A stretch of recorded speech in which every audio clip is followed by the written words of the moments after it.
Dear students, welcome to zoology class. Let us discuss about the levels and hierarchy of classification.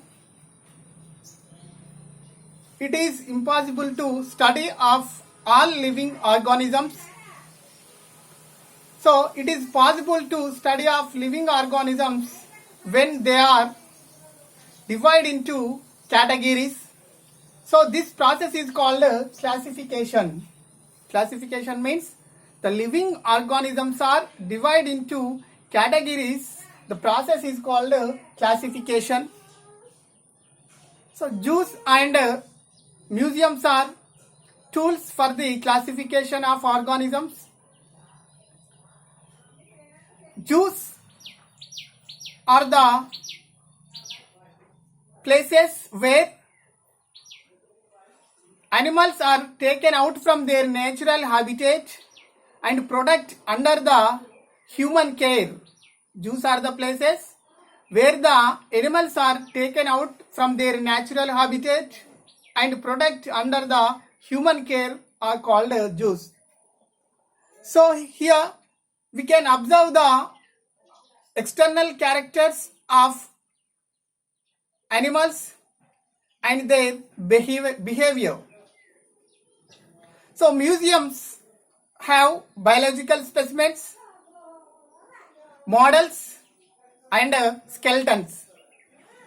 Biological specimens are the preservative animals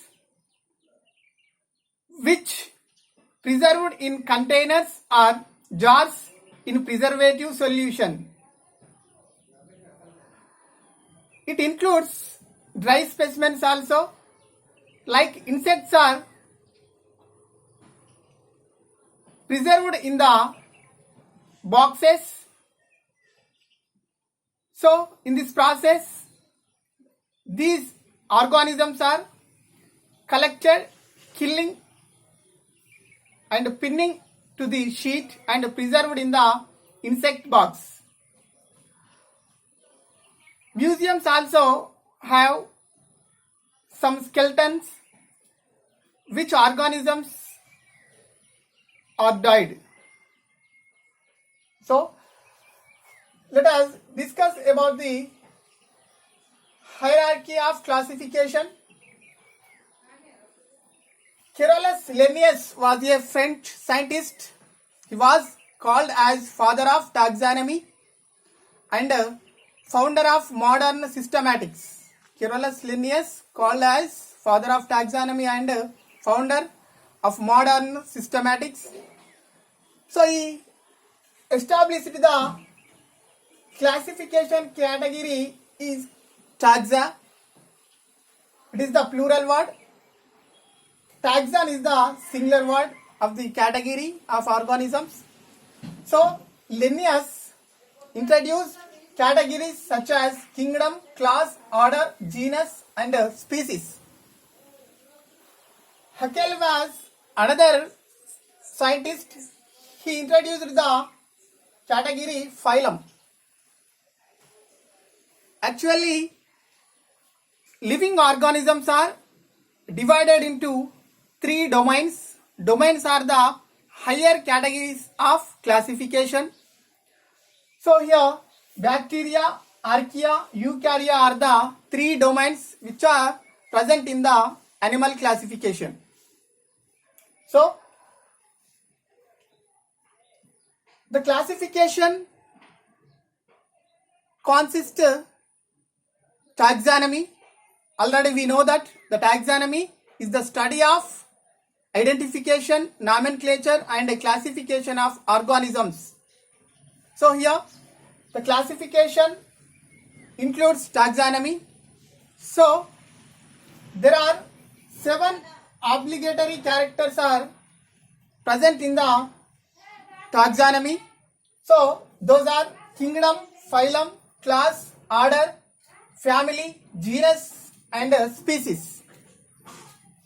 Kingdom, phylum, class, order, family, genus, species and subspecies are the 7 obligatory characters. So actually Organisms are classified into 5 kingdoms by R.H. Whittaker. Those are Monera, Protista, Fungi, Plantae and Animalia. Monera, Protista, Fungi, Plantae, Animalia. These are the 5 kingdoms which are classified by the R.H. Whittaker. So nowadays Monera divided into 2 separate kingdoms. Those are bacteria and archaea. Bacteria and archaea. Hence, there are 6 kingdoms are present in the classification of organisms. So, now discuss about the 7 obligatory characters. So here, kingdom, phylum, class, order, family, genus, species and subspecies are the 7 obligatory characters which are present in the living organisms classification. So, kingdom is the higher category of classification. So, here multicellular and heterotroph, all living organisms are included in the kingdom. Multicellular and all heterotrophs living organisms are included in the category of kingdom. For example, Animalia. Animalia is a kingdom, so which includes number of phyla. Phylum.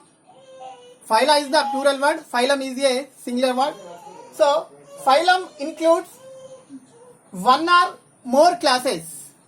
1 or more classes. So, here, for example, Chordata includes Cyclostomata, Conrictis, Astrictis, Amphibia, Reptilia, Mammalia. So, these are the different types of classes. So, these are all classes are included in the phylum of Chordata. So, these are included in the Chordata based on the presence of notochord, halo, dorsal nerve cord, pharyngeal gill slits, ventral heart and post-anal tail. So these classes are included in the phylum Chordata based on the presence of notochord, halo, dorsal nerve cord, ventral heart, post-anal tail and pharyngeal gill slits. So these features are consist in the life of history of these organisms. So all these classes are included in the phylum Chordata. Next one, class. So here 1 or more orders are included in a category is called class. Hence here class include 1 or more orders. For example, Mammalia is a class. Already we know that here. Mammalia is a class. It includes Rodentia, Chiroptera, Cetacea, Carnivora, Primates. These are the orders. So Rodentia includes rats. Chiroptera includes bats. Cetacea includes whales. Carnivora includes dogs, fox, wolves, etc. Primates includes monkeys, gibbons, gorilla and human beings. Next one, order. So here it is includes 1 or more families. Order includes 1 or more families. So here, for example, Carnivora is a order. So it includes Felidae and Canidae. Felidae, Canidae are the families. Felidae, Canidae are the families which are included in the order of Carnivora. Next one, family. Family includes 1 or more genera. For example, Felidae is a family. It includes 2 genera. Those are Felis and Panthera. If we add the suffix ide to the genus or genera, it will be converted into family. If we add suffix ide to the genus or genera, it will be converted into the family. If we add suffix ine to the genus or genera, it will be converted into subfamily. If we add suffix oide to the genus or genera, it will be converted into superfamily. If we take an example, for example, Homo is a genus. Homo is a genus. So Homo sapiens is the scientific name of human being. So here Hominidae. If we add suffix ide to the genus Homo, it will be converted into family, that is called Hominidae. If we add suffix to the ine to the Homo, it will be converted into subfamily as Homoninae. If we add suffix to the Homo oidea, it will be converted into superfamily as Homonioidae. Homonioidae.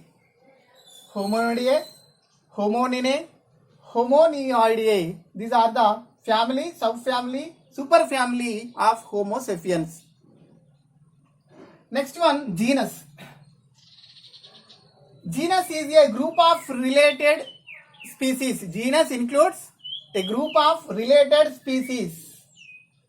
For example, Panthera is the genus. Panthera is the genus. It includes Panthera leo, Panthera tigris, Panthera pardus. Panthera is a genus. It includes species like Panthera leo, Panthera tigris, Panthera pardus. Panthera leo is the scientific name of lion. Panthera tigris is the scientific name of tiger. Panthera pardus is the scientific name of leopard. So these are all species are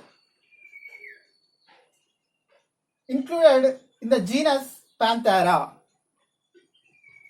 Next one, species. Species is the basic unit of classification. Species is the basic unit of classification.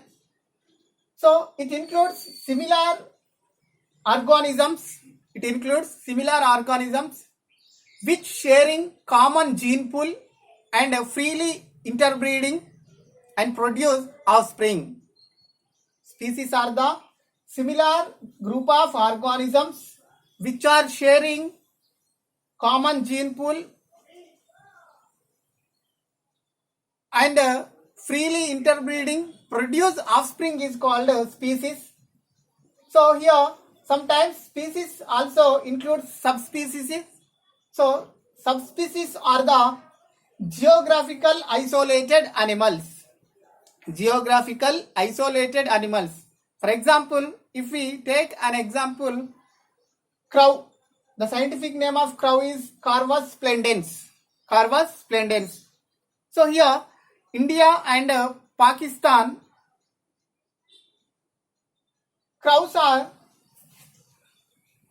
Corvus splendens splendens. Corvus splendens. Subspecies is splendens again. So here Corvus is genus, splendens is species, subspecies is splendens. Corvus splendens splendens is the scientific name of crow which is present in the India and Pakistan. So Corvus splendens insolens is the scientific name of crow which is present in the Myanmar. Corvus splendens insolens is the scientific name of crow which is present in the Myanmar. Corvus splendens protagatus is the scientific name of crow which is present in the Sri Lanka. So these are the 7 obligatory characters which are involved in the living organisms classification or animal classification.